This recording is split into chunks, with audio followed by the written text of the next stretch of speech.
Eh bien, merci pour l'invitation. Ça me fait plaisir d'être chez vous pour la xème fois, je ne sais pas combien de fois, mais surtout en faculté de sciences. Je vais, si ça va bien, vous donner ma motivation, pourquoi un physicien nucléaire vient vous parler, je dirais, d'archéologie de l'or. Je vous parlerai très peu de physique parce que probablement que ça vous intéresse moins, mais je suis à votre disposition pour toute explication complémentaire, notamment publication, compagnie. Et je vais vous parler principalement de trois choses.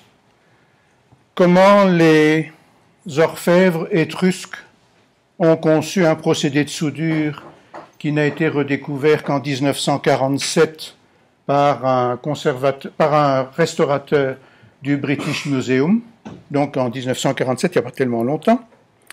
Je vous parlerai d'un problème d'orfèvrerie byzantine qui était le premier auquel le premier qu'on m'a soumis. Je vous parlerai à chaque moment de la manière dont, à partir de l'analyse, on a pu reconstituer la technique antique qui a permis de fabriquer le bijou en question. Et je vous parlerai aussi de la dorure par élimination qu'ont utilisé pratiquement exclusivement les Amérindiens depuis le 5e siècle de notre ère jusqu'au 15e probablement.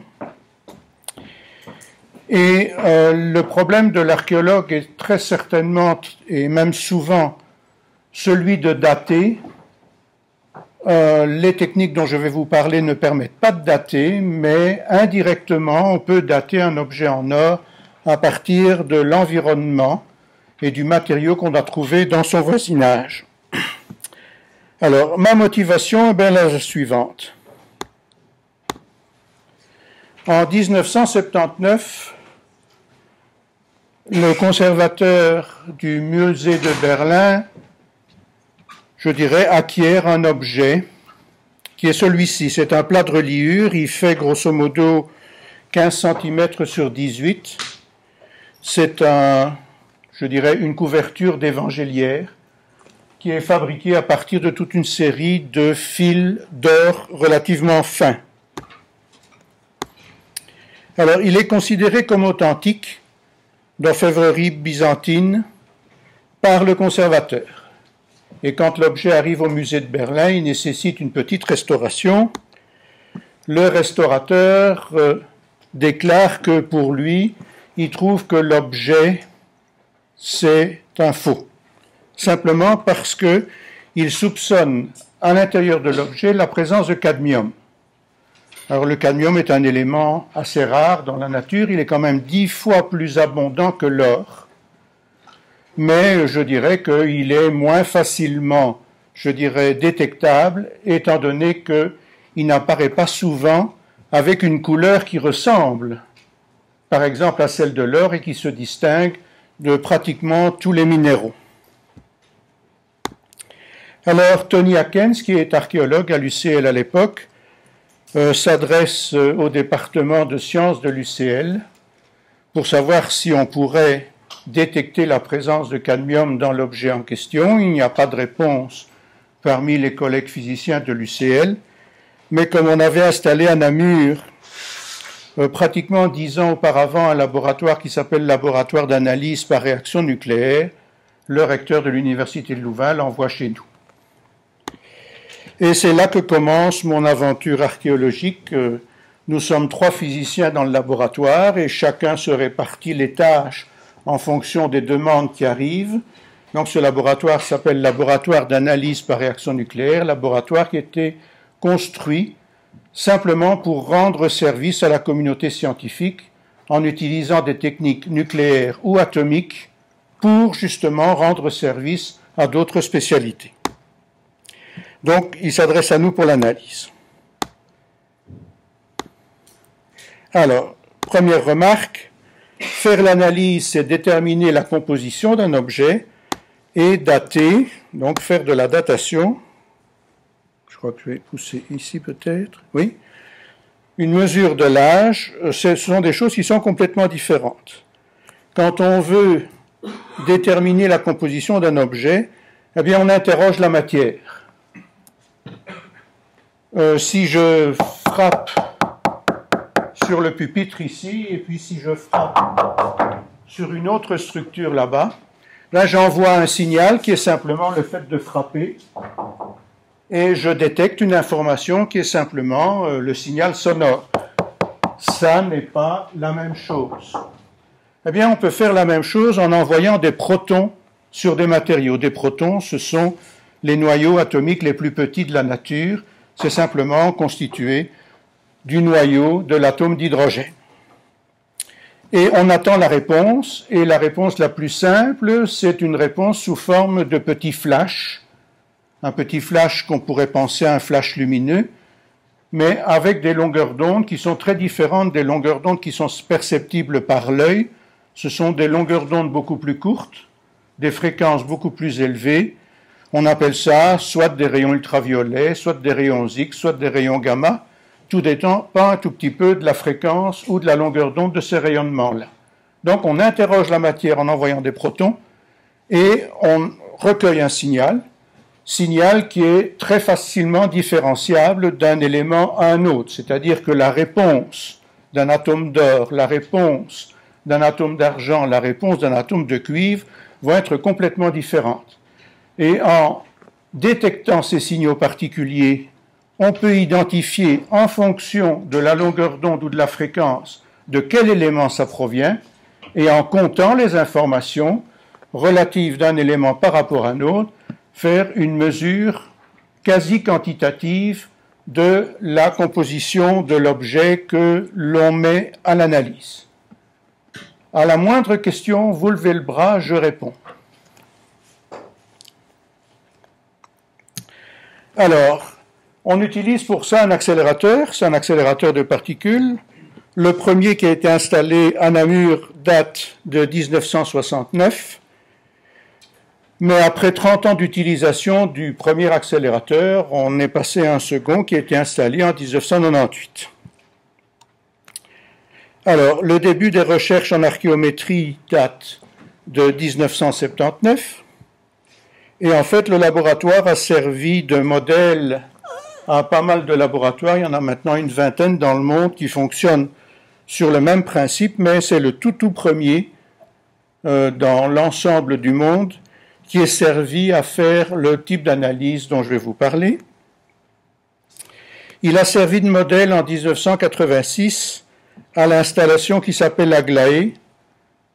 Ce n'est pas la plus jeune des trois grâces, mais c'est simplement l'abréviation de accélérateur Grand Louvre pour l'analyse élémentaire.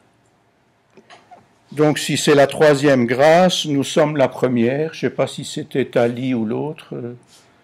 La deuxième grâce, ce serait Florence, et la troisième, ce serait le laboratoire du Louvre. C'est pratiquement dans cet ordre-là que des laboratoires d'analyse ont utilisé des accélérateurs spécifiquement pour l'archéologie.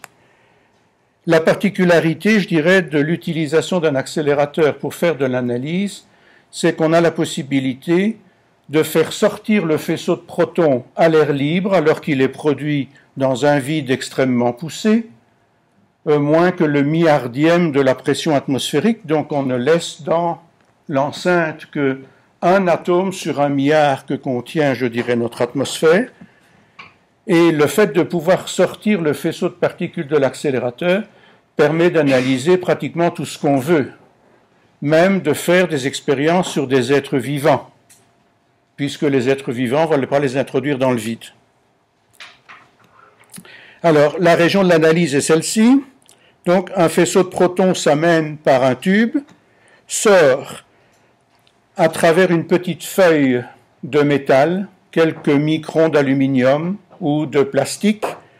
Ce faisceau sort dans l'air, il est extrait et peut atteindre un échantillon qui se trouve ici. Cet échantillon-là, il n'a pas la forme d'un objet archéologique, c'est une dent. Je vais vous dire pourquoi. Parce qu'en fait, c'est ce qui nous a amené à faire des études sur des objets archéologiques. Donc, ce faisceau de protons atteint l'échantillon, qui est ici une dent, et émet des rayonnements Des rayonnements gamma, donc de très petites longueurs d'onde ou de très haute fréquence, peuvent être détectés dans un détecteur qui se trouve dans le récipient qui se trouve là-bas sur votre gauche. Et on peut aussi détecter des rayons X, mais de plusieurs longueurs d'onde, de telle façon qu'avec une batterie de 4 détecteurs au voisinage d'un même échantillon, on a en une seule mesure la possibilité de détecter tous les signaux qui proviennent de n'importe quel élément se trouvant à l'intérieur de l'échantillon. On n'est pas obligé de savoir à l'avance ce que l'on cherche, comme quand on fait une analyse chimique avec des réactifs, mais là on irradie le matériau et on écoute les signaux, rayons X, rayonnement gamma. Il y a une caméra qui permet de surveiller l'endroit exact où le faisceau va venir, je dirais, impacter l'échantillon lui-même. Quand on a une partie de matériaux qu'on appelle isolants au point de vue matériaux, métaux isolants ou conducteurs, mais quand un isolant est irradié avec des protons, il émet une petite luminescence visible. Et par conséquent, à partir de cette luminescence, on peut repérer très facilement le positionnement de l'impact du faisceau. En particulier, lorsqu'on va étudier des objets en or, on va s'intéresser spécialement à la manière dont ils ont été fabriqués, c'est-à-dire principalement aux soudures.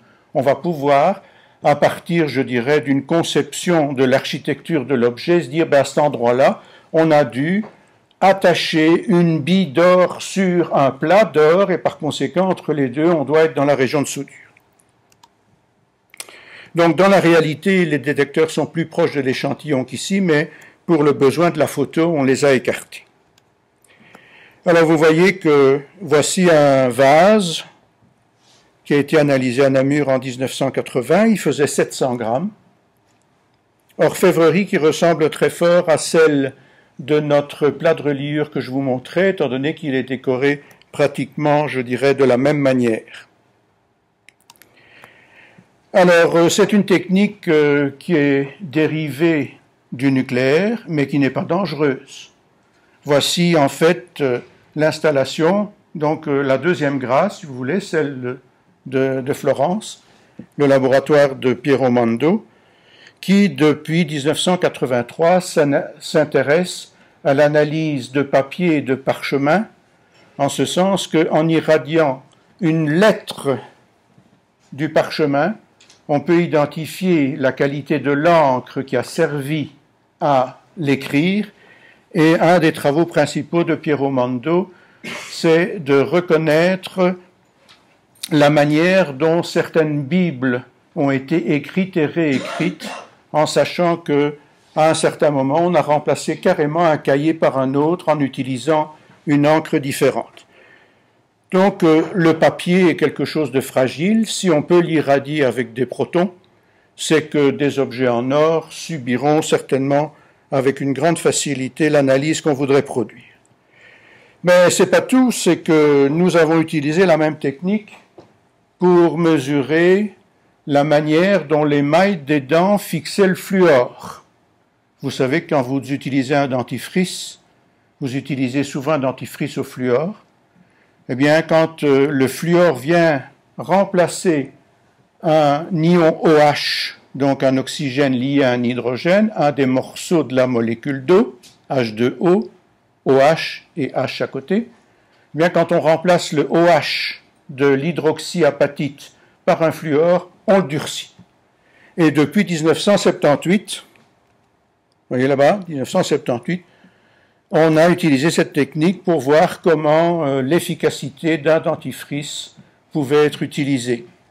Il fallait nécessairement faire l'expérience dans les dents situées dans la bouche, étant donné qu'une dent extraite ne vit plus, et par conséquent n'est plus dans l'atmosphère de la salive, etc. C'est le plus sale endroit d'un corps humain, encore plus sale que l'anus, dit-on. Mais donc, c'est en fait en 1978 ce qui a convaincu les archéologues que irradier leurs échantillons avec un faisceau de protons n'était absolument pas dangereux, et c'est ce qui ont convaincu donc Tony Hackens, qui nous a confié ce fameux plat de reliure de Berlin à l'époque. Alors, Une technique est utilisée très couramment, même dans des laboratoires de musées, c'est le microscope électronique.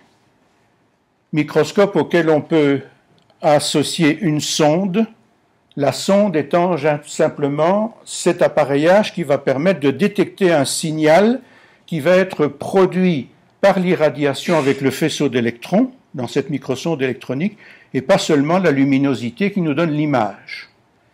Bien, quand un faisceau d'électrons pénètre dans un matériau, sa trajectoire est relativement courte. Ici, c'est dans un métal, disons que c'est du cuivre.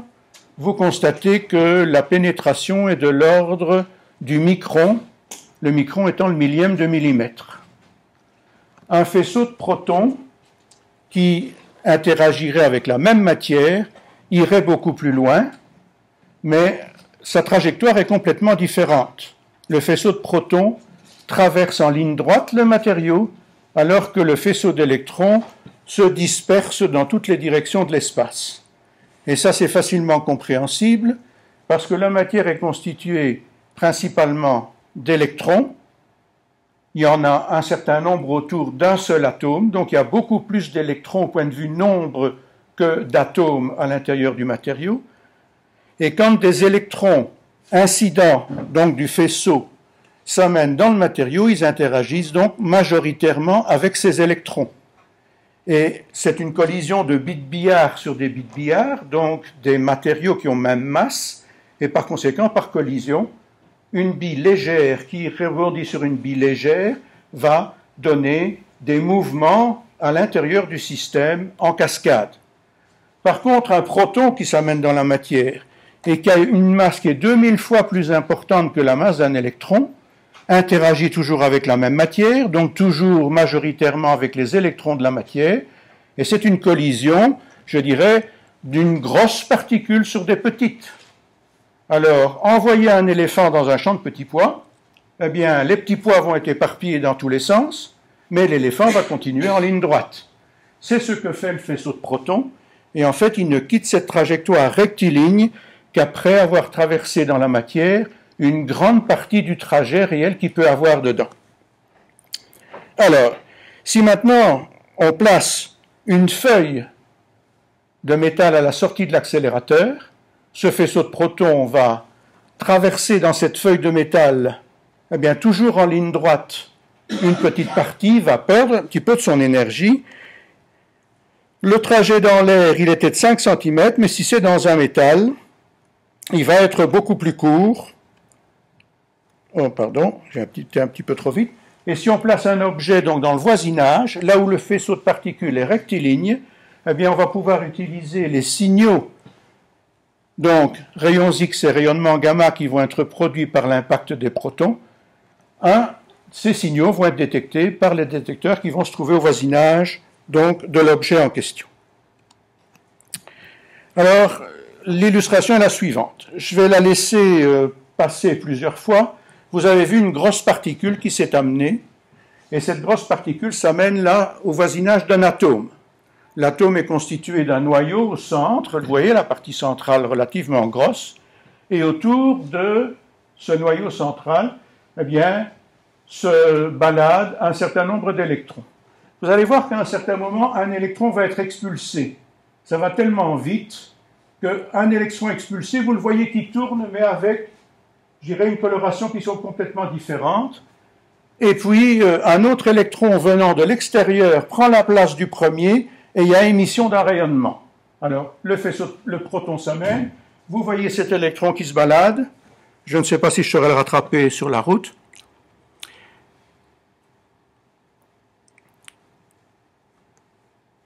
Voilà, le proton s'amène et produit un trou là-bas qui apparaît ici au moment où le photon est émis. Donc un proton s'amène, éjecte un électron qui est très fortement lié à l'atome, un électron qui se trouve sur une position moins liée retombe sur la position plus liée, et simultanément un signal est émis. Ça va très vite.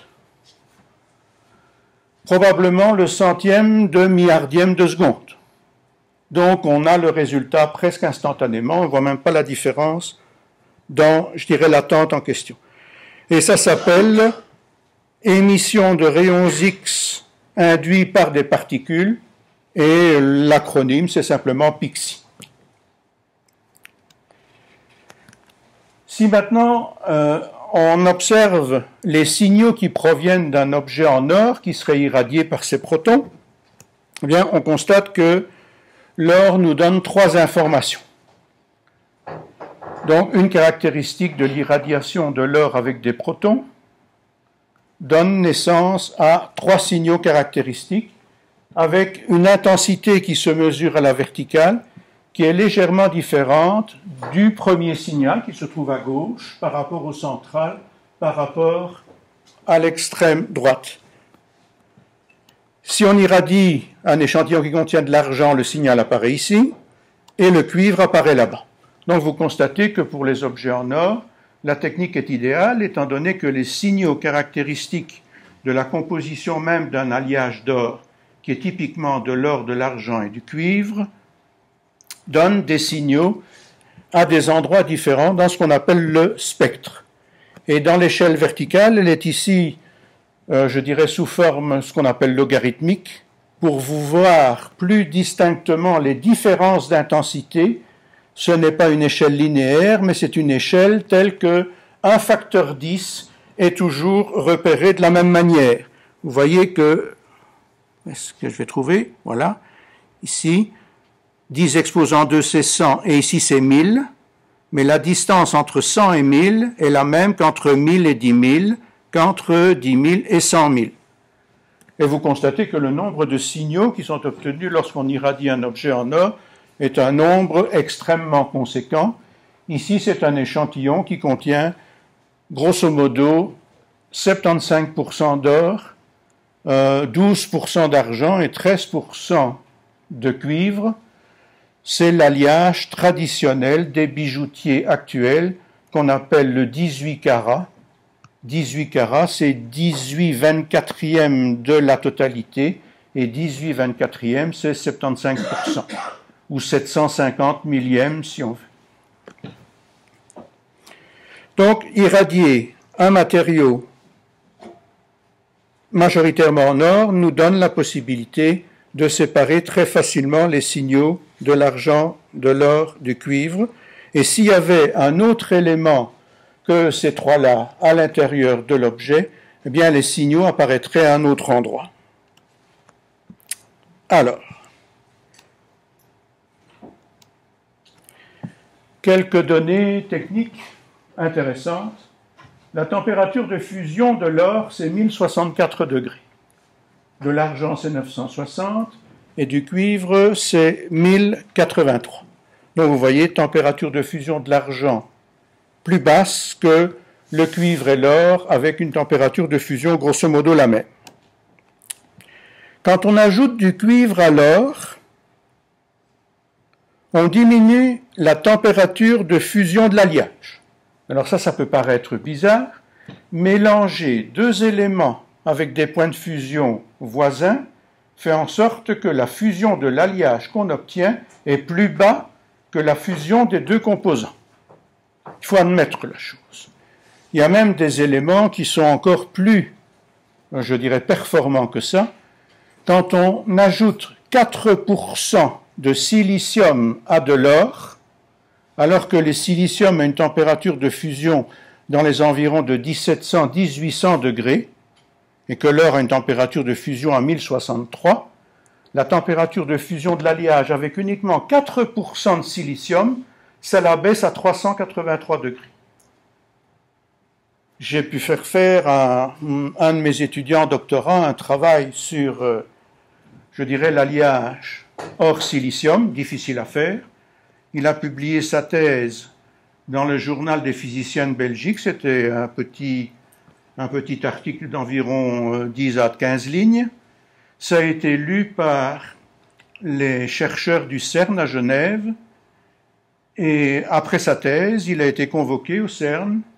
Et quand il est revenu, il m'a demandé s'il pouvait quitter le laboratoire de Namur parce qu'on l'a engagé au CERN pour aller souder l'accélérateur de 27 km de diamètre qui a été mis en fonctionnement il y a quelques années et qui a permis de mettre en évidence l'existence éventuelle du boson de Engler-Brout et X. Vous en avez certainement déjà entendu parler. Et je dirais que M. Engler, un des professeurs émérites de cette université, est celui qui aura probablement le prix Nobel l'année prochaine. C'est pas difficile, je dirais, de prévoir la chose, étant donné que la confirmation de ce qu'il avait proposé vers les années 1960 a été confirmée au mois d'avril-mai de cette année-ci et diffusée publiquement au mois de juillet. Mais les Nobel se décident et les comités Nobel se décident en février. Il était donc relativement trop tard pour qu'il l'ait cette année-ci. Donc ce sera probablement l'année prochaine. Il l'aurait eu avec Robert Brout, mais Robert Brout est décédé il y a 2 ans. Le prix Nobel ne peut être décerné qu'à 3 personnes. Donc il y a Engler et X qui sont les candidats. Le troisième, ce sera probablement le CERN, parce que 1800 chercheurs sont impliqués dans la découverte de cette particule. Donc ce sera Engler, X, plus les 1800 autres. Alors, ajouter de l'argent à l'alliage ne modifie que très peu la température de fusion.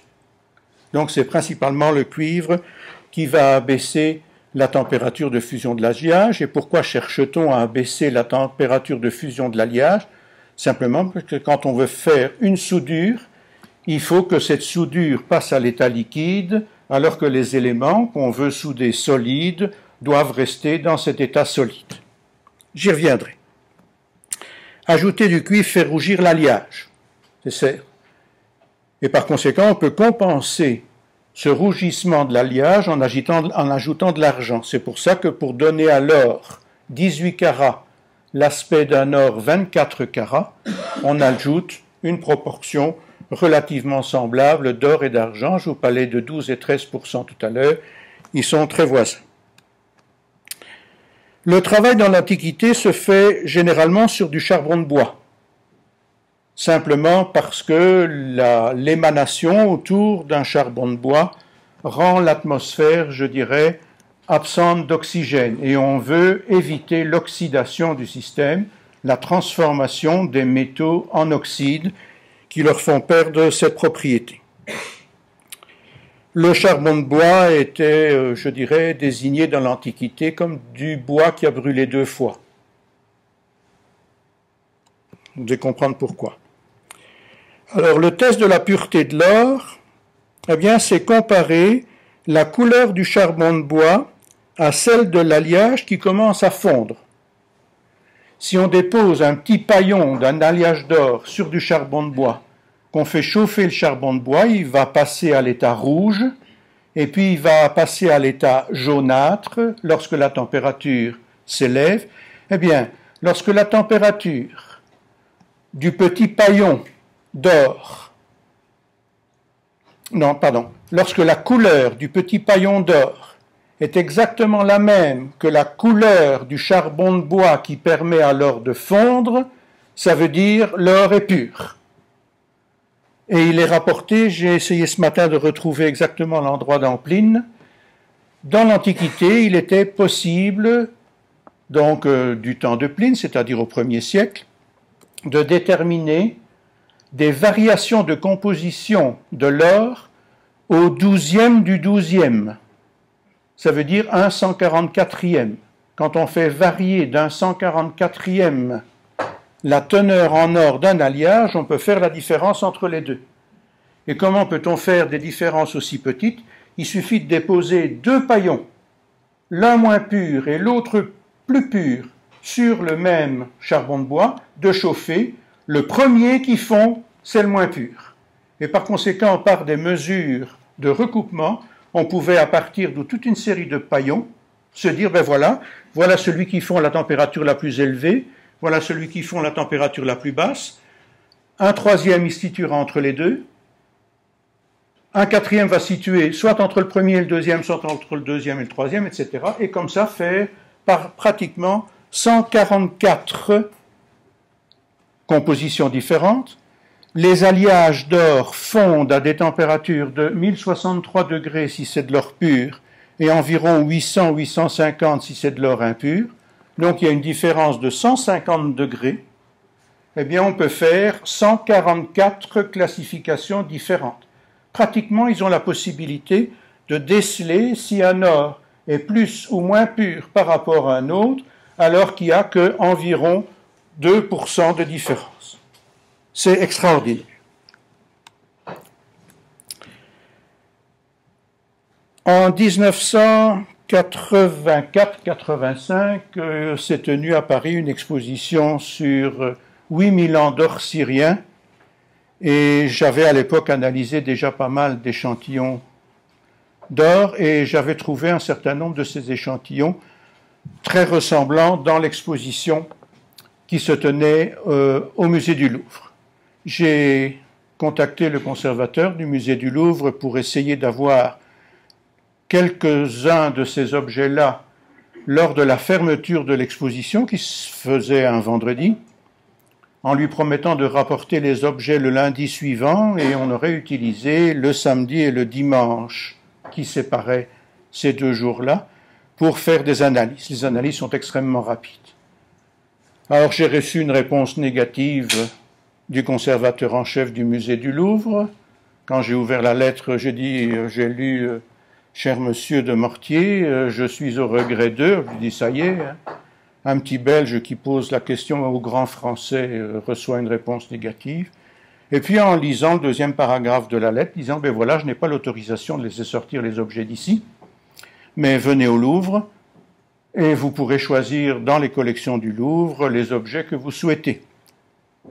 J'ai donc été reçu par le conservateur, Pierre Amier.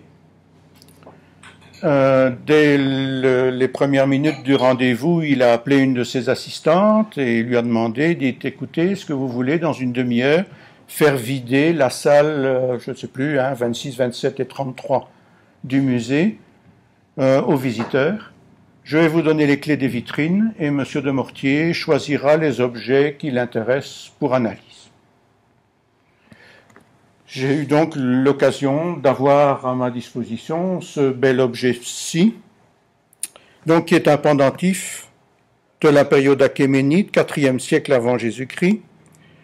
Son diamètre, c'est 64 mm, donc relativement petit. C'est en fait une décoration faite au repoussé dans une fine feuille d'or, aussi bien la face que le dos. Les 2 images sont superposables. Ici, vous voyez la face en droit. Et cet objet-là est décoré de toute une série de petits montages qui sont faits de 2 hémisphères collés, ici, supportés par un cylindre, et l'ensemble est soudé sur une plaque d'or qui entoure le motif en forme de lune, qui est décoré donc au repoussé. Pour faire une décoration repoussée, eh bien on a une matrice par exemple en bois, on dépose la feuille d'or très malléable dessus et puis on dépose une peau d'animal, avec un marteau on frappe et l'or étant très malléable épouse la forme du support qui est en dessous. On en fait 2 modèles et on les superpose dos à dos pour fabriquer l'objet. Alors, ce qui est intéressant, c'est d'analyser la composition de l'alliage entre la position extrême gauche et extrême droite de ces 5 mm qui séparent le corps décoré de l'objet de l'ensemble des éléments qui constituent ce cylindre et cette sphère complètement reconstituée. Alors, si on balaye le faisceau de protons maintenant, de la gauche vers la droite, donc sur une distance d'environ 6 mm, eh bien, on peut mesurer la teneur en or à ces différents endroits. Alors, vous constatez que cette teneur en or, elle avoisine les 77-78% à cet endroit-ci, mais la teneur en or chute en A, elle chute en B, elle s'élève en C, et elle chute en D.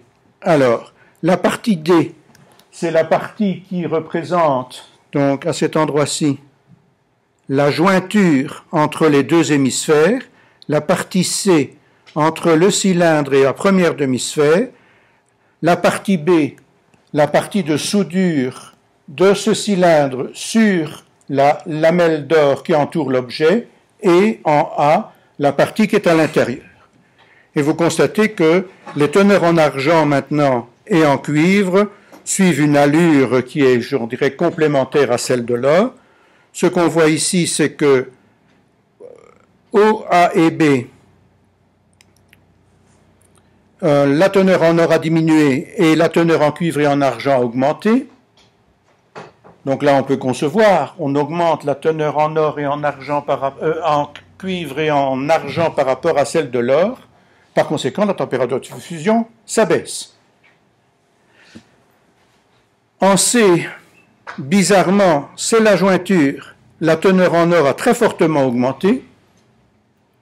Donc c'est là que la teneur en or est la plus élevée, puisque la température de fusion doit y être la plus grande. Et en fait, si on fait maintenant une mesure de la composition en cuivre, en argent et en or de cet alliage, on en détermine que la soudure a été faite là-bas aux environs de 1000 degrés. Au point A et B, les températures de fusion sont de 820 et de 840, alors que ces deux soudures ont été faites sur une distance qui est moindre qu'un millimètre. Vous constatez que entre la position A et la position B, étant donné l'échelle horizontale du bas, c'est nettement moins qu'un millimètre. Donc sur moins qu'un millimètre d'épaisseur, on a pratiqué deux soudures, une à 840 et une à 820 degrés en fonction de la mesure de la composition. La chose la plus étonnante, c'est la diminution de la teneur en or à cet endroit-ci, mais concomitante à une diminution aussi de la teneur en argent. Et c'est là que se situe, je dirais, tout l'art des Étrusques. C'est ce qu'on appelle une soudure par diffusion, qui a été pratiquée par les Étrusques, et je vous l'ai dit, en commençant, cette technique a été découverte et redécouverte en 1947 au British Museum par un restaurateur qui s'appelle Littledale. Et cette soudure-là, eh bien, c'est à 890 degrés. Alors, voyons un petit peu comment ça se passe. On prend d'abord une feuille d'or, on l'arrondit pour la mettre dans cette position-là, et on fait en sorte que les deux parties ne soient pas jointives. Simplement ça parce que lorsqu'on regarde l'objet, on constate qu'il y a une ouverture dans ce cylindre-là. On dépose une demi-sphère sur ce premier cylindre, une demi-sphère creuse, et on va chauffer cet endroit-là, généralement en soufflant de l'air dans du charbon de bois incandescent, de telle façon qu'à cet endroit-là, on fasse fondre l'alliage. Mais cette fusion de l'alliage se fait en présence d'oxygène, donc par conséquent, on oxyde le cuivre et l'argent, et si on oxyde le cuivre et l'argent, dès qu'on cesse de chauffer, la partie jointive des deux qui a fondu repasse à l'état solide, mais il se fait un dépôt d'oxyde de cuivre et d'oxyde d'argent à la surface, beaucoup plus oxydable que l'or, et en brossant, on élimine ces oxydes de cuivre et d'argent, majoritairement de cuivre, et on constate à ce moment-là que l'alliage aura une température de fusion nettement plus élevée puisque on l'a appauvri dans les éléments qui abaissent le point de fusion. Donc, c'est ce qu'on appelle un forgeage. On n'apporte rien de nouveau, on chauffe simplement les deux parties qui sont à souder. Et si on regarde avec précision la manière dont la soudure s'est faite, on constate sur l'objet même, et il faut l'avoir en main. Si vous allez au Louvre, vous pouvez le voir. Je ne sais plus dans quelle vitrine, mais il est toujours là. C'est soudé par points. Donc, on a soudé par points, mais pas la totalité de la périphérie. Alors, on va prendre maintenant une deuxième demi-sphère d'or et on va tremper les deux hémisphères dans une pâte qui est constituée de graisse animale et de malachite. De la malachite, c'est un carbonate de cuivre. Un tout petit peu comme si, après l'exposissime, vous m'invitez chez vous pour prendre un apéro. Vous prenez un verre, vous le trempez dans du jus d'orange et puis dans du sucre pour simplement décorer le verre. Donc on fait une décoration des deux hémisphères de cette façon-là et on les met en présence l'un de l'autre. On va ensuite chauffer et la soudure se manifeste aux environs de 890 degrés. C'est une soudure par diffusion. En fait, le mélange de graisse animale avec la malachite chauffée fait en sorte que le carbone de la graisse animale va aller réduire le voisinage et permettre à la malachite, qui est un carbonate de cuivre, de libérer des atomes de cuivre, et ces atomes de cuivre vont migrer par diffusion à l'intérieur du métal chauffé à 890 degrés. Donc, ce cuivre pénètre. C'est une soudure extraordinaire parce que c'est une soudure qui est pratiquement indessoudable. Qu'est-ce que vous faites pour souder? Et vous faites fondre, normalement, un alliage entre les deux éléments que vous voulez avoir jointifs. Et pour dessouder, qu'est-ce que vous faites? Eh bien, vous chauffez de la même façon. Dans une soudure comme celle-là, au fur et à mesure que vous chauffez, le cuivre diffuse de plus en plus loin dans le métal. S'il diffuse plus loin dans le métal, alors qu'on n'apporte plus de cuivre supplémentaire, puisqu'on n'est plus dans la période à ce moment-là de soudure, mais de dessoudure, l'objet est complètement fait, vous chauffez cet endroit-là, le cuivre se dérobe de l'endroit que vous chauffez et il diffuse plus loin, par conséquent il se raréfie et le point de fusion augmente. Par conséquent, vous ne pourrez dessouder que lorsque vous avez complètement fondu l'objet. C'est une soudure indessoudable. Génial. Donc, dans la première situation, on voit l'augmentation spécifique de la teneur en or, par conséquent une diminution des deux autres. Dans la deuxième soudure, on constate une augmentation de la teneur en cuivre à l'endroit de la soudure et une diminution de la teneur en argent et en or qui est concomitante. Et puis on dépose maintenant ce montage-là sur une feuille d'or. On va y mettre, je dirais, un alliage cuivre, or, argent avec une teneur en cuivre, en or et en argent tel que l'or soit minoritaire par rapport aux deux autres, pas minoritaire mais amoindri par rapport au voisinage, donc un alliage qui contient plus de cuivre et plus d'argent, et on chauffe, et cette soudure peut être faite à 840 degrés, on appelle ça une brasure. Donc forgeage, on n'apporte rien, on fond localement, on laisse se refroidir, on élimine par oxydation, la soudure par diffusion, et la soudure et la brasure. Donc, ce sont trois techniques qui sont différentes. Et vous constatez que l'ordre dans lequel ces soudures ont été faites, c'est d'abord celle à 1000 degrés. Si maintenant je dois monter la température jusqu'à 890 pour faire la deuxième soudure, je ne vais pas dessouder la première. Et si je pratique une troisième soudure à 840 degrés, je ne vais pas dessouder les deux précédentes.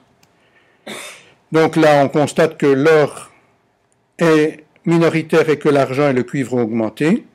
Et si maintenant je dispose toute une série d'objets constitués de la même manière, donc on peut voir que les divers éléments vont pouvoir être soudés les uns après les autres, étant donné qu'ils sont suffisamment distants les uns des autres, et chauffés à 840 degrés, la jointure entre le cylindre et le plat à gauche va faire en sorte que pendant que je vais faire celui qui est juste à sa droite, il va pas y avoir transmission de chaleur trop importante, étant donné que la feuille d'or est une feuille d'or qui est relativement mince. Je ne sais pas comment ils ont pensé à tous ces détails-là au moment où ils ont fabriqué l'objet.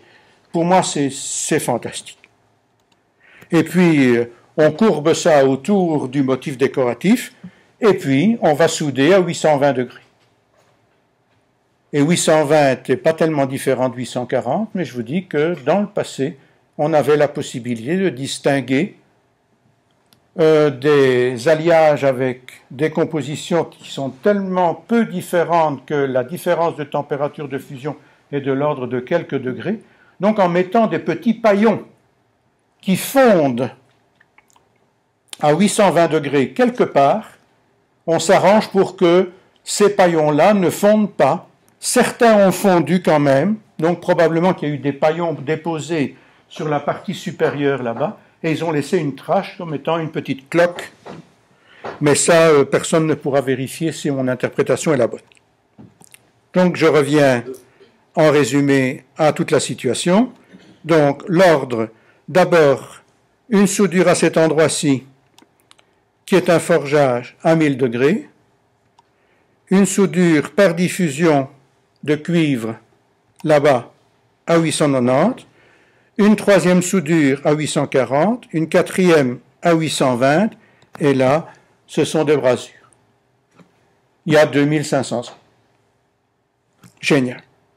Et tout ça simplement en raisonnant sur la manière dont les alliages ont été utilisés à partir simplement de leur composition. Dans le passé, on a soudé pas mal d'objets relativement petits. Se fabriquer des billes d'or, c'est extrêmement facile, pour autant que ces billes n'aient pas un diamètre supérieur à quelques millimètres. 2 millimètres semble être un maximum. Il suffit de déposer une petite quantité d'or. Comme quelle quantité? Eh bien, si on en fait un fil, on découpe des fils d'égale longueur, donc ils ont pratiquement même poids. On dépose ces petits morceaux de fil d'or sur du charbon de bois que l'on chauffe. Dès qu'on atteint la température de fusion, il se forme une petite boule, de façon tout à fait naturelle, et elles auront toutes la même dimension parce que fabriquées à partir d'un fil qui a été coupé à la même longueur.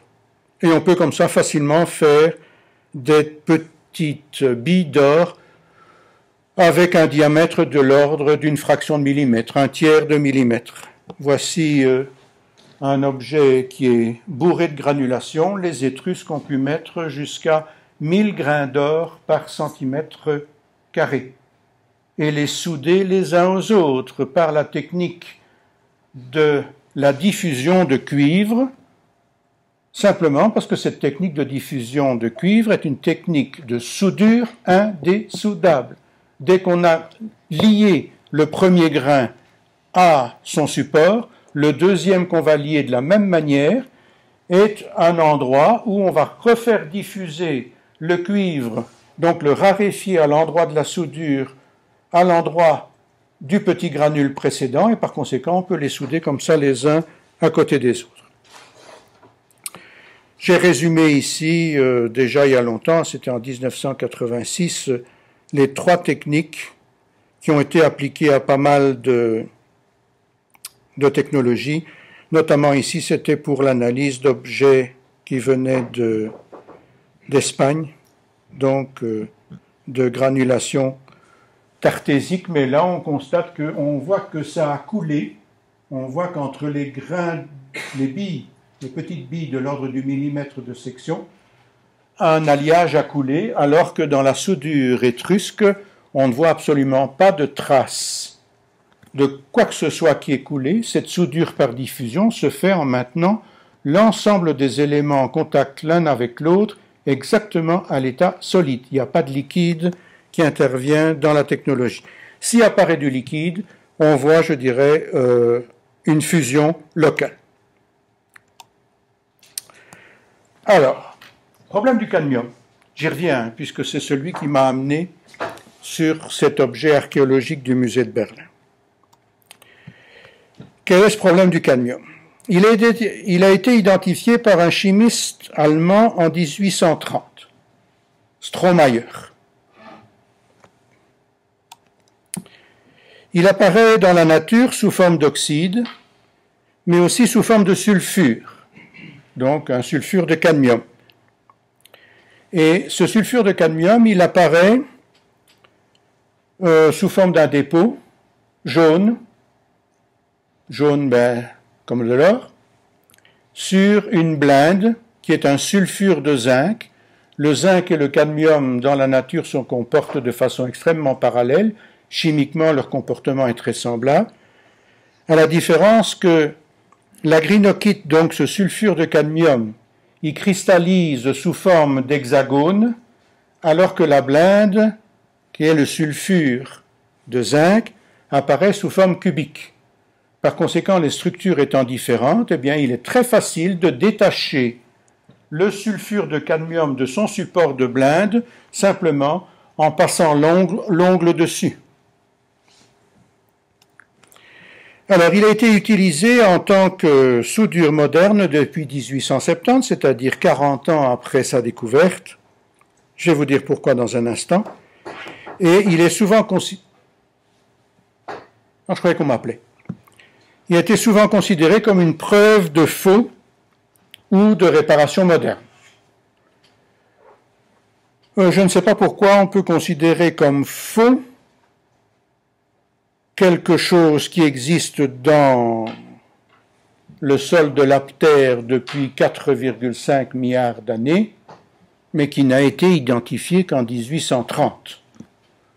Donc du cadmium, je vous ai dit tout à l'heure, il y en a 10 fois plus que de l'or, il y en a pratiquement plus sous forme de CDS que de l'or, et par conséquent, le sulfure de cadmium a tout aussi facilement que l'or piment, qui est un sulfure d'arsenic, qui est jaune aussi, a pu être utilisé pour mélanger du jaune à du jaune pour obtenir quelque chose qui reste jaune.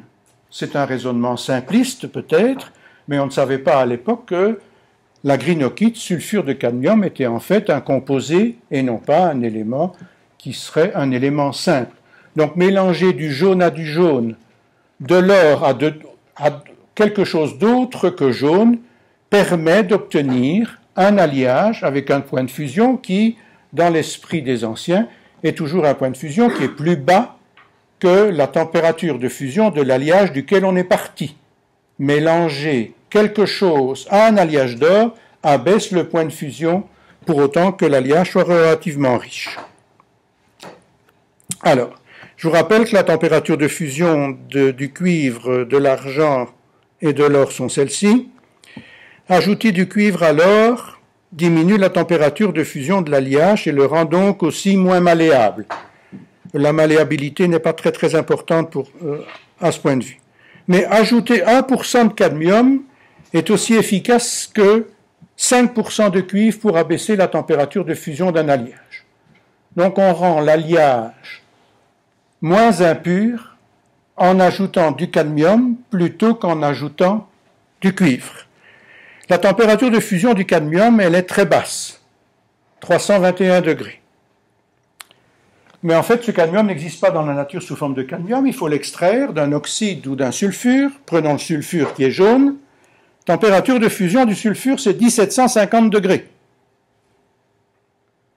Seulement, dès qu'on atteint une température de l'ordre de 650 degrés, dans une atmosphère, je dirais, qui doit être contrôlée, il faut qu'il y ait pas mal d'azote, mais de l'azote, il y en a 80% dans l'air, donc par conséquent, il y en a partout. Bien, en présence d'azote, ce sulfure de cadmium se décompose à une température de 650 degrés. Donc je me suis dit à l'époque, mais pourquoi croire que dès qu'on trouve du cadmium dans un objet, il faut le déclarer faux? Ce cadmium existe sur Terre depuis longtemps. Si, au lieu d'utiliser la malachite pour faire de la soudure par diffusion, pourquoi ne pas utiliser du sulfure de cadmium pur, étant donné qu'on sait très bien qu'à une température de 650 degrés, il va se décomposer et le cadmium va pouvoir diffuser dans l'or comme diffusait le cuivre dans la technique de la soudure par diffusion étrusque. Donc, revenons à notre plat de reliure. Voyons un petit peu ce qui avait été fait par l'équipe du musée de Berlin et la technique Pixii. Donc, avec une sonde électronique, on peut déterminer, hors des soudures, la présence de l'argent ici tandis qu'on la détecte cette présence de l'argent dans la soudure avec la microsonde électronique à un autre endroit du spectre, vous constatez que dans l'échelle horizontale, les énergies des rayons X qui sont émis, ça va de 0 à 25 dans la partie gauche et de 0 à 10 dans la partie droite. On n'atteint pas, je dirais, la production de rayonnement X de haute énergie avec ces électrons-là.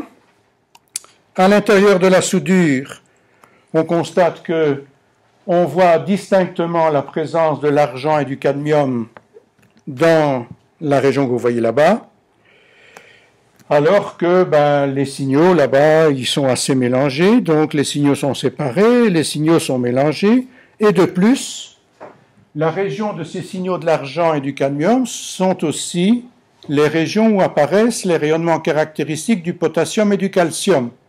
Et le potassium et le calcium, c'est en fait, je dirais, la composition de la matière que l'on retrouve dans la nature. Et comme dans les soudures, les régions sont poreuses, eh bien, on injecte généralement, avec le temps, une certaine quantité de poussière qui contiennent du potassium et du calcium, et aussi du fer. Et le fer apparaîtrait quelque part ici, on n'en voit pas. Et quelque part là-bas, vous voyez, on en voit un tout petit peu. Donc il n'y a pas de fer à l'intérieur de ces soudures-là, mais c'est simplement probablement les poussières, le fer étant un des éléments les plus abondants dans la nature. Donc difficulté de détecter la présence de cadmium, mais quand même, le restaurateur du musée de Berlin avait, par cette technique-là, soupçonné la présence de cadmium dans l'échantillon. Alors j'ai eu d'autres objets à analyser, notamment le collier des empereurs Flaviens qui était, dit-on, fabriqué, je dirais, à la suite de la chute de Jérusalem conquis par Titus. Et ce collier, je dirais, est composé d'un certain nombre de médaillons. Le médaillon central, c'est celui de Vespasien. Le médaillon juste à la gauche de Vespasien, c'est celui de Titus. À la droite de Vespasien, c'est Domitien. À la droite de Domitien, c'est Domitia, la femme de Domitien. Et à gauche de Titus, c'est Julia Titi, la fille de Titus. Titus est représenté ici, comme vous voyez, barbu. Alors que sur les pièces de monnaie, il y a peut-être des numismates ici, des monnaies avec l'effigie de Titus, c'est généralement un Titus non barbu. Alors si un faussaire avait voulu créer un objet comme celui-là, à mon avis, il aurait pris une représentation de Titus qui était plus conforme à ce que l'on retrouve d'habitude. Enfin, ça c'est du détail, je ne suis pas assez versé pour interpréter cette chose-là. Mais vous constatez que les pierres précieuses, donc avec l'effigie de Vespasien, de Titus et des autres, sont encapsulées à l'intérieur d'un réceptacle en or qui se referme sur la face de la pierre. Quand on fait une analyse aux rayons X, on constate qu'il n'y a pas de pierre ébréchée. Donc en pensant que ce seraient des pierres dont on a déterminé que la taille était antique, c'est un gémologue allemand qui en a déterminé, je dirais, la facture, donc les pierres sont antiques, mais on prétendrait que c'est un objet moderne parce qu'il contient du cadmium, j'y reviens, contient du cadmium, et s'il contient du cadmium, il devrait être faux.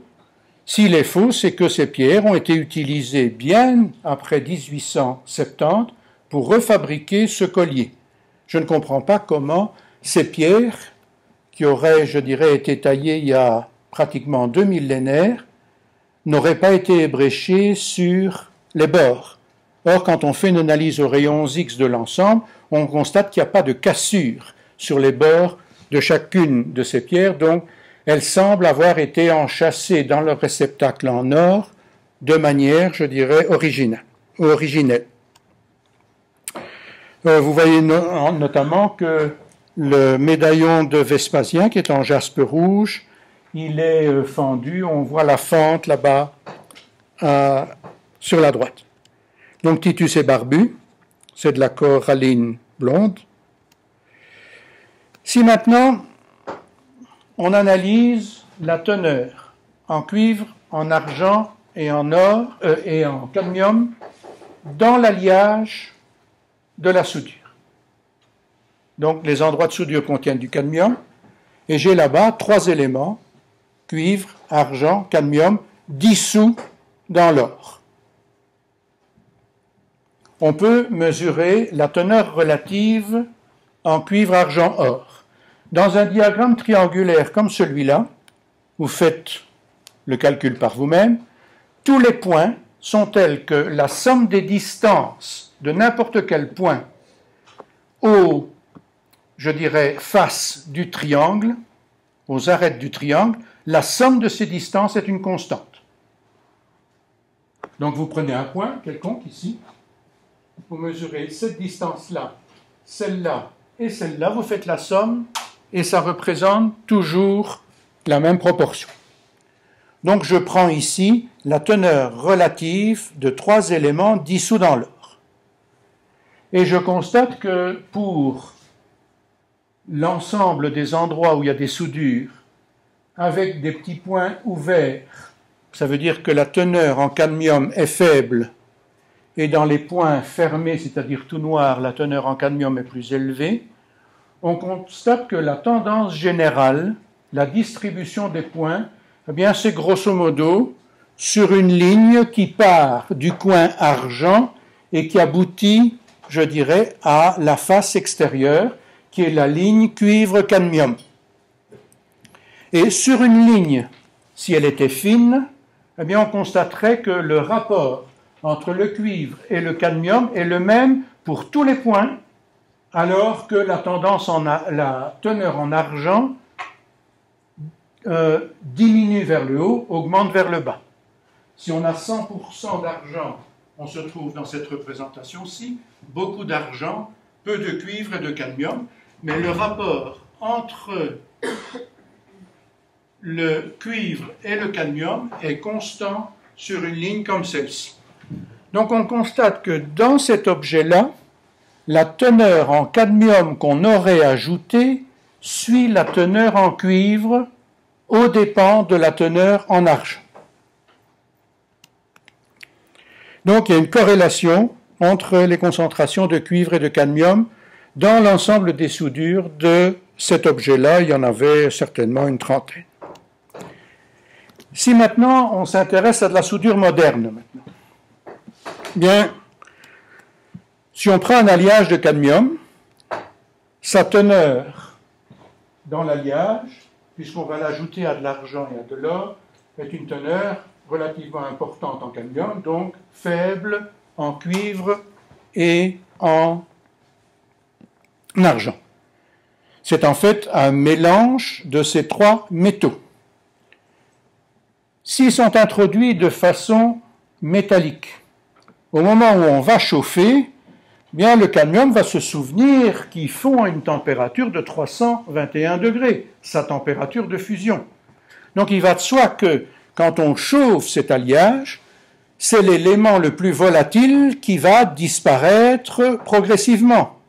Donc par conséquent, quand ce cadmium disparaît progressivement, la teneur relative en cuivre et en argent reste constante, et par conséquent, l'évolution lors du chauffage fait en sorte que lorsqu'on fait fondre cet alliage de départ sans l'utiliser pour quoi que ce soit, on constate que le résidu contient une moindre teneur en cadmium parce que ce cadmium s'est évaporé, et quand on l'a utilisé de façon relativement longue pour souder un objet, parce que là ça va prendre du temps, on constate que pendant que cet alliage fond, le cadmium disparaît.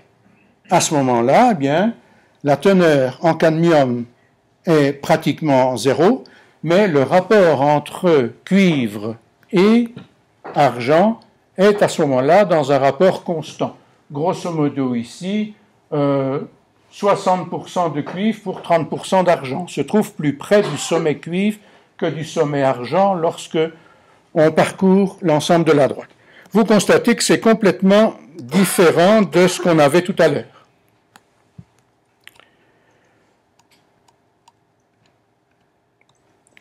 Alors, étant donné que je me suis battu avec les archéologues sur cette conception cadmium veut dire faux, je me suis dit, mais pourquoi ne pas essayer de retourner à mon antiquité à moi, c'est-à-dire le moment où j'étais en humanité. Donc, c'était dans les 1950, et d'aller retrouver mes connaissances en latin. J'ai donc été rechercher, comme vous l'avez probablement tous, le Budé, l'histoire naturelle de Pline l'Ancien. Tout le monde n'a pas lu ça, ce n'est pas une obligation. Non? Vous l'avez lu? Ah oui, c'est bien. Donc j'ai été rechercher Pline. Et donc Pline décrit toute une série de choses pour ceux qui auraient oublié leur latin ou qui n'en ont jamais fait. Il paraît que maintenant on peut encore faire l'archéologie sans avoir fait de latin. Oui, c'est vrai, j'ai raison. Comment dites? Absolument. Absolument. Donc j'ai la traduction en français. Donc on extrait l'or et avec l'or la chrysocole. Quand Pline parle pour la première fois de l'or, il lui associe la chrysocole. Et chrysocole, c'est chrysoskola, et chrysoskola, en grec, ça veut dire la colle de l'or. Donc l'or, dans l'esprit de Pline, n'a pas l'importance qu'on peut lui donner si on ne peut pas le souder, etc. Et puis il commence à commenter, je dirais, les richesses, le pouvoir, etc., tout ce qui est attaché au prestige de l'or, pendant un nombre, je dirais, relativement important des paragraphes, mais la chrysocole porte un nom qui est dérivé de celui de l'or. Si on va plus loin, au paragraphe 26, je vous ai montré le paragraphe 1 donc du 33e livre de l'histoire naturelle de Pline. Là, on décrit la chrysocole. La chrysocole est un liquide qui coule le long des veines d'or dans les puits dont nous avons parlé. Elle forme un dépôt qui gagne en consistance avec les froids de l'hiver, etc., etc. Et si on arrive à la fin de la phrase, comme vous aurez tout le reportage, je ne vais pas tout lire, la chrysocole native diffère de celle-là surtout par sa dureté. On l'appelle uva. Donc on l'appelle uva. C'est en fait ici une traduction du Bambergensis, donc de ce manuscrit de l'histoire naturelle de Pline, qui date, je pense, du 9e siècle. Vous qui avez lu. Vous savez. Enfin, sans faire. On l'appelle Uva. Dans le Parisinus Latinus, qui est un autre manuscrit, un tout petit peu plus récent, auquel on attache peut-être moins d'importance parce qu'on se dit s'il est plus récent, s'il est plus proche de nous, il y a des chances qu'on l'ait plus trafiqué que quelque chose qui est plus ancien. Le uva, là-bas, il est remplacé par lutea. Et lutea, c'est quelque chose qui est lié à une plante, le lutum, la sarrette, qui est une plante avec des graminées jaunes. Dans l'interprétation qu'en fait Bellay, qui est probablement le grand traducteur des aspects techniques de Pline l'Ancien, le uvam là-bas, il a été associé à la chrysocole, chrysoscola, comme étant de la malachite, simplement parce que la malachite, dans ses apparitions sur la terre, elle apparaît sous forme de grappes de raisin. Donc le uvam s'associait à la forme du raisin. Mais pourquoi Pline aurait-il continué surtout en disant « et amen » et pourtant, elle a la propriété du vin, et pourtant on la teinte. C'est que la propriété du vin n'est pas nécessairement due à sa forme, mais plutôt à sa couleur. Et la couleur du raisin, ce n'est pas la couleur du raisin vert qui n'est pas mûr, mais la couleur du raisin doré des Italiens. Donc pour moi, le uvam, ou le uva qui est là-bas, représente quelque chose qui est lié à la couleur du raisin, et pourtant, elle n'est pas suffisamment jaune on la teinte encore avec une plante, de telle façon qu'en mélangeant de la poudre jaune à l'or jaune, on obtient un alliage jaune qui va fondre à une température plus basse. Alors, c'est peut-être cavalier comme interprétation, je ne suis pas philologue du tout, je ne le suis plus, mais ça donne à réfléchir quand même. La plupart des traductions de textes anciens et qui se réfèrent à la technique, bien, cette traduction, elle est faite par des scientifiques qui se font aider par des philologues. Et les scientifiques s'intéressent aux verbes, aux noms, aux adjectifs, mais pas à la construction de la phrase, et notamment par ce ettamen là-bas. Donc c'est le ettamen qui m'a surpris le plus, et cependant, donc ça a une propriété du vin. Quelle propriété du vin, on ne sait pas, et cependant on l'atteint. Ça veut dire que le cependant renforce le fait que le uvam ou le luteam se rapporte à quelque chose de jaune, le luteam étant plus près du jaune que le uvam dans l'interprétation générale. Alors, les orfèvres aussi revendiquent l'usage de la chrysocole pour souder l'or. C'est d'ailleurs pour ça que ça s'appelle chrysocole. Et ils disent que son nom a été étendu à toutes les substances d'un vert semblable. On la mélange avec du vert de gris. Donc le vert qui est là-bas, c'est dû à la présence dans le texte du virentes là-bas. Par contre, dans le Parisinus latinus, moins utilisé peut-être dans les études de philologie, le virentes est devenu utentes. Donc au lieu de parler de la couleur, on parle des utilisateurs. On la mélange avec du vert de gris. Alors, chez nous, ce mélange est appelé santerne. Il sert à souder l'or qu'on appelle argentosum, riche en argent. Donc cette chrysocole sert à souder de l'or riche en argent et qui se reconnaît ainsi qu'il devient brillant quand on y applique de la santerne.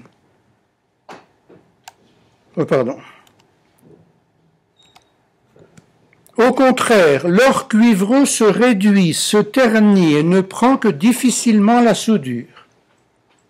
Pour lui, on fait un liant en ajoutant de l'or avec un septième d'argent aux composants impliqués ci-dessus et en broyant le tout.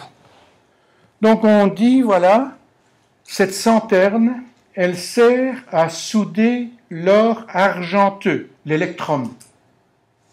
Tandis que si on veut utiliser cette santerne pour souder de l'or qui contient du cuivre, ça ne marche pas. Or, on sait en technologie moderne que le cuivre est soluble dans l'or en toute proportion. Ça veut dire que la chrysocole n'est pas un composé de cuivre.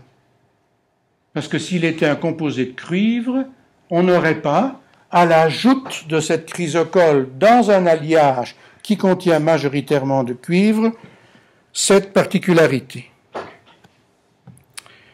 Donc, je compare les deux. Là, le appellatam est devenu appellatas et le virentes utentes. Pour le reste, tout est pareil. Alors, je me suis dit, pourquoi ne pas mélanger du sulfure de cadmium à de l'or? J'ai donc utilisé un morceau de charbon de bois que j'ai chauffé. On ne chauffe pas au chalumeau, on chauffe en faisant passer un courant électrique dedans. J'ai déposé un alliage d'or et puis du sulfure de cadmium. Et voilà ce que j'ai obtenu. J'ai fabriqué une petite bille de 2 mm de diamètre. Vous voyez que fabriquer des billes, c'est relativement facile. Et on constate que y a un dépôt noirâtre là. Si je reviens à la dia précédente, donc l'or cuivreux ne prend que difficilement la soudure. Si j'ajoute du sulfure de cadmium à un alliage d'or, eh bien ce sulfure de cadmium va aller chercher l'argent et l'or et va faire en sorte que j'ai un dépôt de cuivre et de cadmium dans la partie résiduelle qui, par brossage, va pouvoir disparaître. Je ne l'ai peut-être pas encore dit, mais dans l'Antiquité, on n'utilise pas des métaux pour faire un alliage, mais on utilise les minéraux qui composent ces métaux, et l'alliage se fait en mélangeant un minerai d'argent à un minerai de cuivre à de l'or que l'on trouve dans la nature. Alors, dans cette archéologie expérimentale, eh bien, je me suis dit, ben voilà, essayons, est-ce que ça va marcher? Donc, une plaque d'or, quelques petits grains de sulfure de cadmium, on dépose une bille d'or dessus, on chauffe aux environs de 600 degrés, je vous ai dit qu'à cette température-là, le sulfure de cadmium se décompose et le cadmium a l'occasion de diffuser. Le résultat final, le voilà. Une bille qui est attachée et on ne voit pas de système qui aurait coulé. Et il est même possible de souder, je n'ai pas été aussi précis que les Étrusques, 3 petites billes les unes à côté des autres, en soudant une, puis une deuxième, puis une troisième. C'est en fait une soudure par diffusion avec une utilisation de sulfure de cadmium, sans graisse animale, sans atmosphère extérieure, etc. Non, bêtement. Donc c'est bien 1 mm de section. Vous voyez que le col de jonction est un col qui est absent de tout système qui est coulé. Et quand je mesure maintenant la teneur relative en cuivre, en argent et en cadmium, je retrouve une allure comme celle-là sur les différentes soudures que j'ai fabriquées. Donc ça ressemble à la flèche jaune que je vous ai montrée sur le pendentif des Flaviens, mais c'est tout à fait différent de la flèche bleue que je vous ai montrée pour des alliages modernes. Alors qu'en est-il maintenant de ce fameux plat de reliure? Eh bien voilà. Alors, un vrai ou un faux?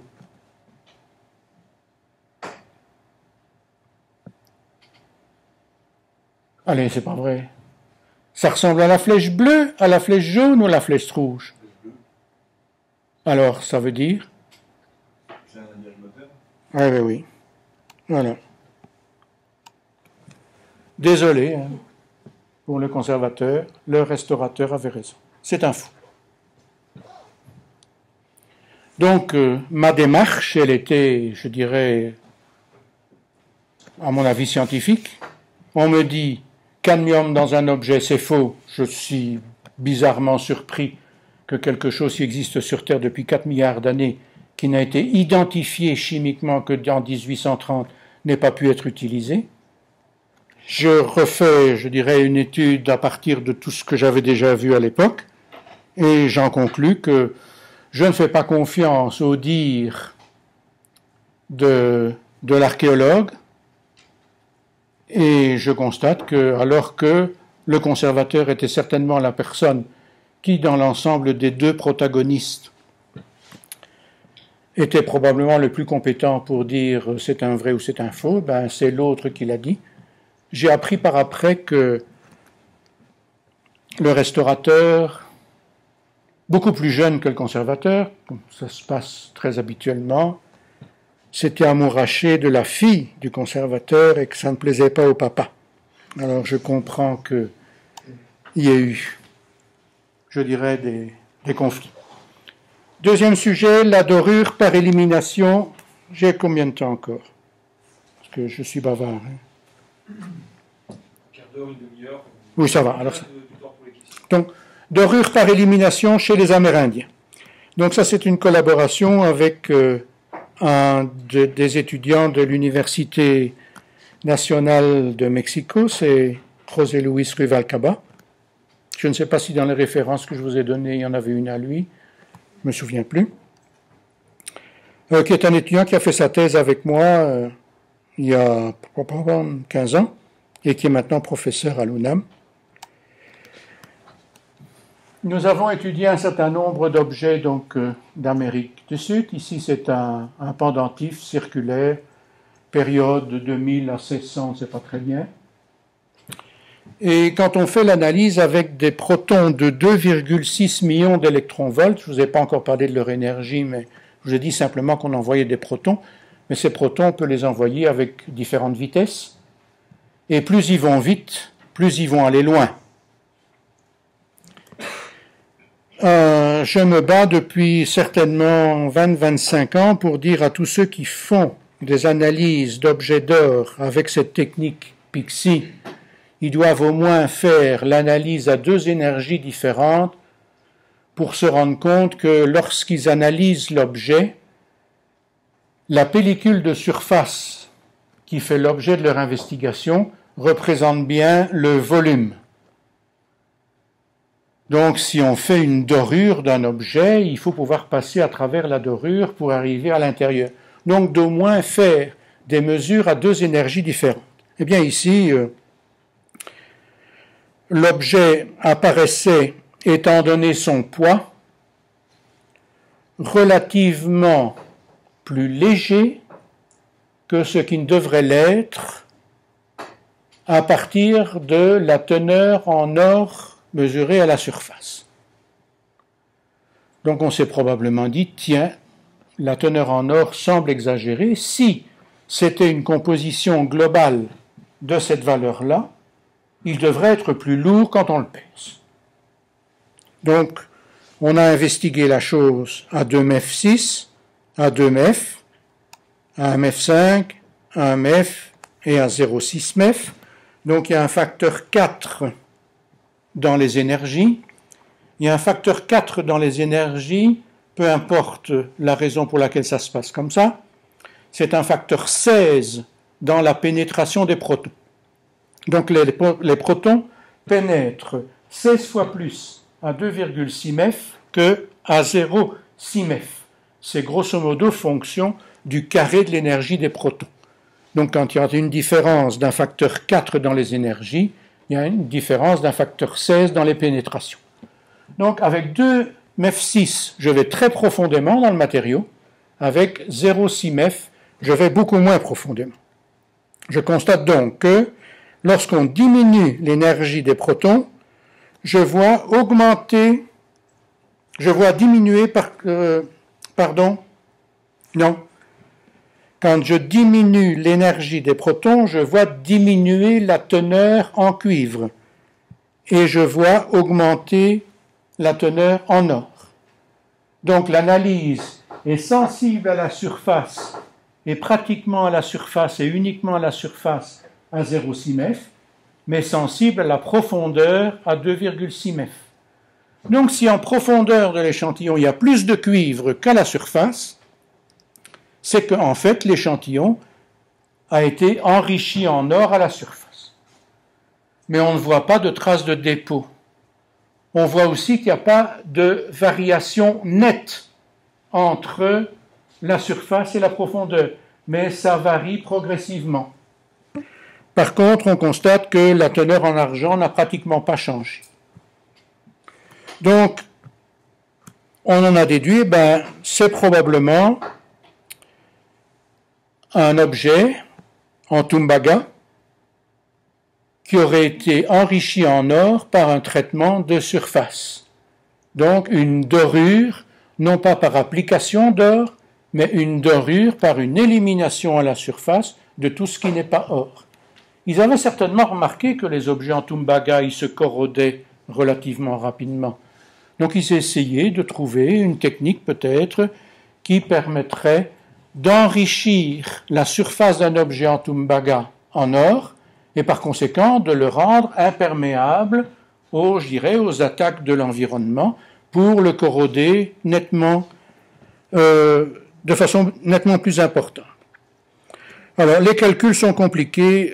Quand j'en parle à des physiciens, ils me disent dans tout ce que vous nous racontez, il n'y a que vous qui comprenez en fond la chose, donc je ne vais pas vous expliquer comment on procède.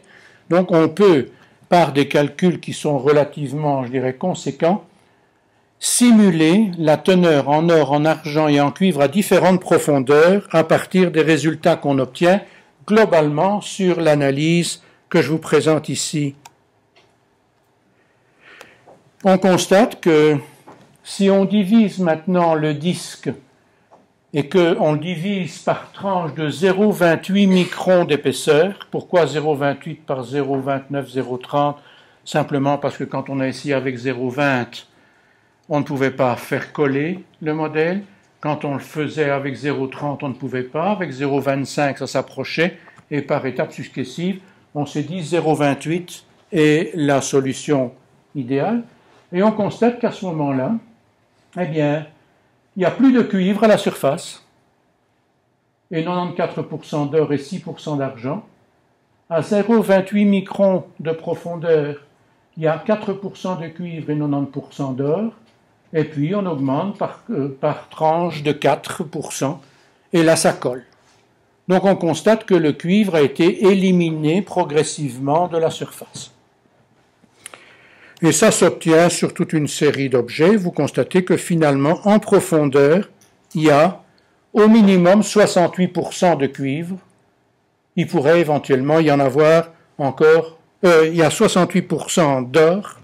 Il pourrait éventuellement en avoir moins s'il y avait plus de cuivre, mais notre faisceau de particules de 2,6 MEF d'énergie n'a pas la possibilité d'aller plus profondément dans l'échantillon.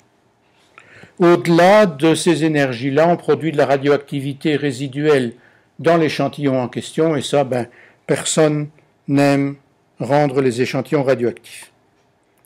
Donc, c'est en fait une élimination pratiquement complète du cuivre à la surface. Par contre, d'effet sur l'argent, on n'en trouve pas. C'est d'ailleurs la raison pour laquelle la teneur en argent a été déterminée comme étant rigoureusement la même à toutes les énergies de protons incidents. La profondeur totale représente 1,4 micron, c'est pas beaucoup, mais une fraction de micron de modification à la surface permet à l'œil de ne plus distinguer la profondeur. Donc quand vous regardez un objet, vous ne voyez en fait que ses reflets de surface jusqu'à une profondeur d'une fraction de micron, de l'ordre de 0,1, 0,2 microns maximum, donc première couche là-bas. D'autres objets ont été analysés, en voici un autre, donc 7 cm. Celui-là, il m'a particulièrement impressionné parce qu'en fait, il a été fabriqué par la technique de la cire perdue, mais on voit encore les traces, les empreintes digitales de l'orfèvre qui l'a fabriqué, pas les empreintes digitales dans l'or, mais les empreintes digitales dans la cire qui a servi à fabriquer l'objet. Je ne sais pas si ça se voit bien. Vous voyez les empreintes là? La photo n'est pas bonne. Ici, oui. Vous voyez sur les pattes là-bas, on voit les empreintes digitales dans la cire perdue qu'a utilisée notre orfèvre, aussi bien ici que là-bas, et que là-bas, et là-bas, dans la pliure des pattes. Celui-là a été analysé également par la technique, disons, d'un faisceau de protons de plus en plus énergétique, et on a vu là-bas, en divisant la première tranche de 0,12 microns, 0,10, 0,08, 0,06, 0,06, que la teneur en or passait de 80% à la surface, mais n'était plus que de 45% en profondeur. C'est du beau Tumbaga. Alors le procédé de dorure, eh bien, on l'a reproduit en laboratoire, toujours avec mon collègue Ruvalcaba. Donc qu'est-ce qui se passe? On a un objet qui contient de l'or, de l'argent et du cuivre, à une température de l'ordre de 500 degrés. On va chauffer, et 500 degrés n'est pas une température suffisante pour faire fondre l'alliage, mais suffisamment quand même pour rendre l'oxygène de l'air à la surface de l'objet capable d'oxyder le cuivre. Et quand, on le nettoie dans une solution acide, on a utilisé de l'acide oxalique avec du sel de cuisine, de l'eau, et on a travaillé à une température de 60 degrés. Et puis on a recommencé l'opération un certain nombre de fois. Donc, cette attaque avec de l'acide oxalique, du NaCl et de l'eau permet d'éliminer les oxydes de cuivre qui se trouvent à la surface, étant donné que quand vous avez un alliage, vous pouvez l'envisager comme étant une disposition assez désordonnée des atomes de cuivre et d'argent, et par conséquent, la solution acide que l'on met en surface avec du sel de cuisine, eh bien, fait en sorte que on va oxyder le cuivre qui se trouve à la surface, et par brossage, on va pouvoir l'éliminer. Si après avoir éliminé la première couche de cuivre à la surface, on fait une deuxième, une troisième, une quatrième opération, eh bien automatiquement on va aller chercher le cuivre de plus en plus en profondeur. Et quand on veut terminer l'opération, il suffit de lisser à ce moment-là la surface. On replie les couches qui ont été libérées du cuivre et l'électrum ou l'alliage cuivre-argent va se déposer en surface de telle façon qu'on ferme toutes les possibilités de transmission de quelque agent extérieur que ce soit pour aller détruire l'intérieur de l'objet. On dore l'or, on le rend doré en surface, alors qu'on n'a pas ajouté d'or, on a simplement enlevé, je dirais, le cuivre qui s'y trouvait. Quand les Espagnols sont arrivés au Mexique, ils ont été supprimés les empereurs là-bas, ils ont ramené une quantité invraisemblable d'objets qu'ils croyaient être en or parce que ça avait l'apparence de l'or, ils ont tout refondu et par vengeance, ils n'ont trouvé que du cuivre.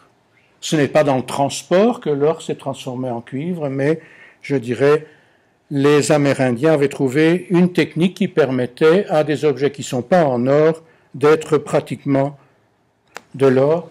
On a recommencé avec du jus de citron, du sel de cuisine et de l'eau et ça marche aussi bien. Donc on prend de l'agave et ça marche, on prend du jus de citron, ça marche.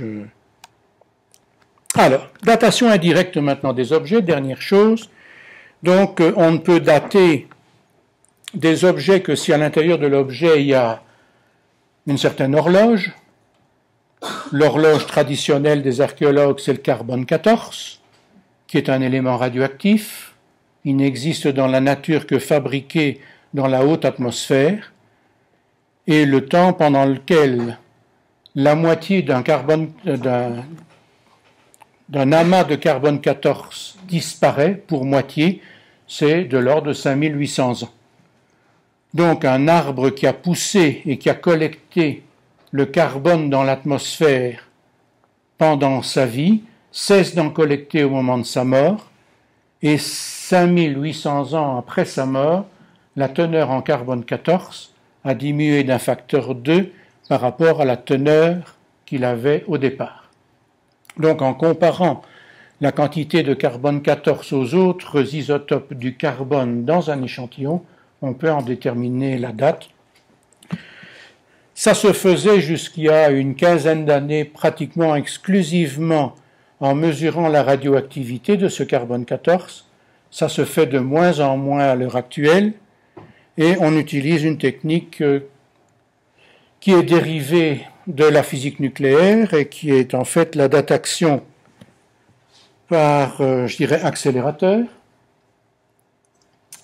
En 2003, lorsque j'ai été admis à l'Émérita, il y a eu une petite manifestation à Namur pour dire que j'allais quitter. J'ai annoncé à ce moment-là que l'archéologie expérimentale à Namur disparaissait avec moi, parce que mes successeurs peuvent faire la recherche qu'ils ont voulu. Je me suis introduit en archéométrie avec des pieds de plomb, et puis j'ai trouvé que les pieds de plomb étaient devenus des pieds d'or, et j'y suis resté longtemps, mais ça n'obligeait pas mes successeurs à le faire. Et quand le directeur du laboratoire de datation de Lecce a appris que j'aurais été libre, il m'a demandé si je voulais pas aller installer un nouveau laboratoire chez eux, parce qu'ils avaient l'infrastructure. Alors, voilà ce qui existait avant 2003 jusqu'en 2005. Donc c'est un système de datation. Qu'est-ce qu'on fait pour dater le carbone 14 avec un accélérateur? Eh bien, on fait une petite pastille avec l'objet que l'on veut analyser, quelques milligrammes suffisent. On bombarde cet objet-là, donc un morceau de l'objet original, pour le décomposer. Les atomes de carbone 14, de carbone 13 et de carbone 12 sont expulsés. Et la trajectoire de ces atomes-là dans l'accélérateur, cette trajectoire est différente. Les plus légers sont plus incurvés dans les déviations que les plus lourds, et par conséquent, on peut séparer la masse 12, la masse 13 de la masse 14. C'est comme ça que se fait l'analyse. Alors, on a ajouté, donc, voilà, donc dans 3 détecteurs différents, on détecte le carbone 12, le carbone 13 et le carbone 14. Et mon arrivée à Lecce a fait en sorte que on a ajouté des sources de protons de telle façon qu'on puisse envoyer ces protons dans des systèmes de détection. Donc on utilise le même accélérateur pour faire les deux, ou bien on l'utilise en tant qu'accélérateur pour mesurer la teneur en carbone 14, ou bien dans une autre configuration, on utilise d'autres sources et d'autres éléments pour faire de l'analyse. Il y a là-bas plusieurs faisceaux parce qu'on fait pas mal de choses. Mais étant donné que dans le même laboratoire qui est spécialisé en carbone 14, le laboratoire de Lucio Calcagnile, peut-être que certains le connaissent, c'est un des plus réputés. Je crois que le dernier congrès AMS s'est tenu à Rome et c'est eux qui étaient les moteurs. Donc on a analysé des objets en or, mais étant donné que la fouille avait été bien faite, on a collecté toute une série d'éléments qui se trouvaient dans le voisinage, et on a donc notamment retrouvé du pollen d'une plante qui a un temps de vie relativement court. Par conséquent, si on en retrouve quelque part au voisinage de l'objet, on peut se dire, ben voilà, cet objet date d'un moment où il a pu, au moment où on l'a enterré, je dirais, retrouver dans son voisinage un certain nombre d'objets qui ont eu une vie dans le passé, donc des éléments organiques, faire l'analyse et déterminer à ce moment-là, il n'en veut plus. J'ai poussé une fois trop. Il ne veut plus revenir en arrière. Vous savez me dire comment aller chercher la dernière? Oui. Ah oui, voilà.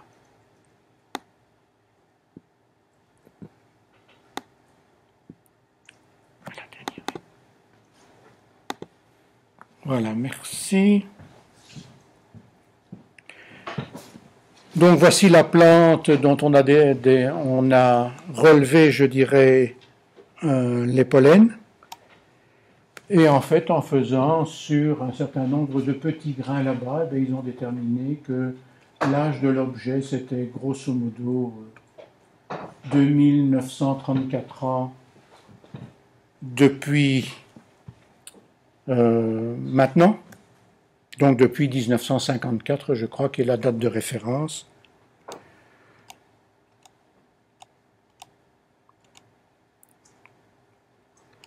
Il me semblait que j'avais une autre dia pour vous dire que ce n'était pas une méthode qui était très simple.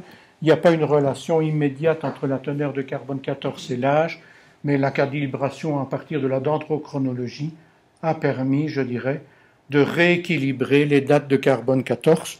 Donc quand on a une date maintenant, eh bien on dit, ben voilà, à 80% de chance, c'est situé entre cette limite-ci et cette limite-là. Il y a 5% de chance quand même qu'on se soit trompé, et que ce soit plus ancien, soit plus récent. C'est comme ça qu'on a daté le suaire de Turin, qui est en fait un suaire médiéval et qui n'est pas celui que l'on croyait être celui dont le Christ avait été enseveli. Eh bien, je crois que j'en termine là, parce que c'était la dernière. Je vous remercie pour votre attention.